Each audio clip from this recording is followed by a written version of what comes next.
Hey Leroy, how's it going? Pretty good. What's going on, JJ? Not a whole lot. Thanks for joining us today. How's you guys about 2 weeks into fall camp? How are things going overall? Pretty good. We're just all staying together and working, trying to get there. What's it been like working with the new coaching staff, and how are some of those how are some of the changes look in the offense? It's a really good staff being led by Coach Lunny. He's doing a fantastic job. He's actually listening to his personnel and putting us in the best position to win.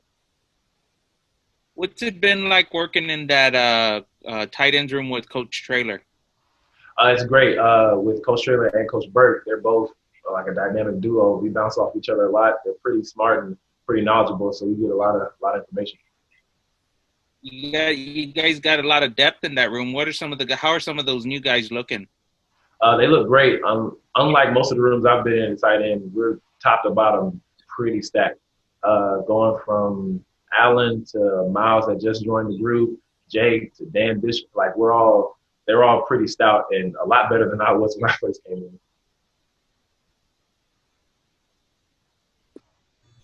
All right, Chase, you're up. Awesome. Hey, good morning, Leroy. How you doing? I'm doing great, man. Hey, I want to know about your role this year. Do you see yourself becoming more of a receiving tight end in this offensive scheme? And what kind of use are they going to try to get out of the tight end position this year? The tight end, most like last year, we do everything. We try to go all across the field, whatever formations, personnels, however we can. We try to win. Me personally, I've never really affected by if I'm run blocking or passing, as long as it's a W in that last column. Is there something that you love more than the other, or is it kind of equal? Do you love blocking? Do you love receiving? Do you just love it? I love blocking and I love receiving, but I love winning way more. Winning is what it's all about, right? Yes, Coach Money, coming over from Arkansas, he has had a lot of success with tight ends. I know he's the offensive coordinator and Coach Traylor's your position coach, but seeing that he kind of groomed Hunter Henry into the player he is, did that excite you when you saw him coming over? Oh, absolutely. It's just another opportunity for a very successful coach to mold me into a better player. And what goals are you setting for yourself this upcoming season? What do you personally want to achieve? Personally, I want to continue to lead and get this team to where it needs to be, and aspirations after that, we'll see how it goes. And you kind of see the schedule slowly but surely getting filled out. You guys had a game against Stephen F. Austin yesterday. How much confidence does that give you right now? There's been so much unknown, but now you're starting to see it maybe starting to look like this is going to happen. Honestly, especially for my position group and on the team, coming from the top down with Coach T, we call him Big T, we don't even focus on it. We don't care if it's 3 games, 4 games, 10 games, or 25 games. We work. We grind every day, and we get ready to play. And finally, for you as a leader on this team, when you and some of the other upperclassmen got together this offseason, what goals did you set for this team as a whole that you want to achieve? We wanted to make sure that it was different from last year and it was more of a player-led team, especially it being a new coaching staff and not really knowing the logistics of that situation. We wanted to make sure that we came together as a senior group and made sure that everybody from top down did the right thing and followed our 5 pillars here. Excellent. Thank you very much. Thank you. Greg, you're up. Leroy, I got a couple more for you. We got some time. How you doing? No worries, no worries. So how do you individually look back on your first season in the program? What jumps out about what you brought to the table last year?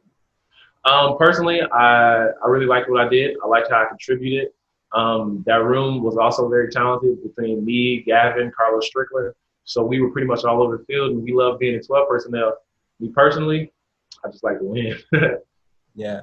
How have you sort of grown or improved your game from last year to this year? Anything that jumps out that you've developed? I continue to work on my hands because that was a downfall. I didn't like the amount of drops I had last year. But aside from that, I focused on being a better leader for my team and mastering every offense so I can talk verbally and lead on the field and be pretty much a coach out there. You mentioned Carlos Strickland, him not being here. How do you guys try to make up that receiving threat? Honestly, our tight ends, we're all pretty long, big, tall, and fast, so it wasn't that much of a drop-off. And we have some incredibly dominant receivers that extremely take that gap over. Are you ready to try to be more of a receiver to sort of fill up that production that he brought, or do you think that comes more from the outside? Where do you guys make that up? Really, it's not. That's not up to me. I pretty much just do whatever role I can to help us win. But if Coach Lane wants to throw me the ball, I'll surely get something to help for it. For sure. So what's it been like also going through this fall camp, given all the new protocols and precautions with regards to safety? It's been a little different, but to be honest, we really haven't even focused on it. Big T, he's done a great job of making sure that we stayed focused and stayed on the task at hand and stayed where our feet are. We focus on every day, just grinding. It doesn't really matter what happens outside, Twitter, Instagram, COVID, whatever. We focus on us and keep our bubble tight.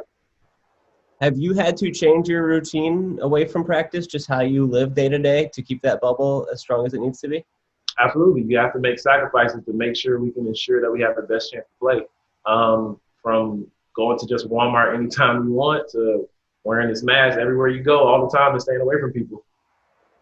And given all the stuff that you've put in to try to make it a safe environment, do you feel personally 100% safe going through the season, or do you still have some concerns?